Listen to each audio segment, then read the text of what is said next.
আমার নাম বিলাসী।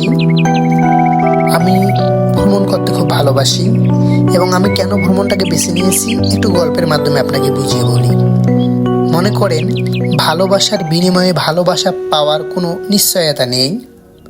কাউকে ভালোবাসলে সে যে আপনাকে ঠিকই একইভাবে ভালোবাসবে তারও কোনো নিশ্চয়তা নেই।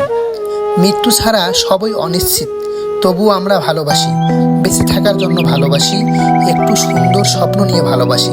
তাই আমি মনে করি আমার ভালোবাসাটা ভ্রমণের মাধ্যমেই কেটে দেব, কারণ আমি ভবঘুরে, এটা আমার একটা শখ বলতে পারেন।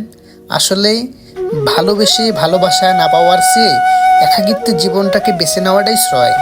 কারণ তুমি ট্রাভেল ব্লগ করলে বা তুমি যদি প্রকৃতির মাঝে মিশে যাও, পৃথিবীর কোনো ভালোবাসাই আর ভালোবাসা মনে হবে না। যে নিজেকে ভালোবাসতে পারে সেই প্রকৃত সুখী এবং তার মধ্যে মনুষ্যত্ববোধ কাজ করে, এটাই বাস্তবতা।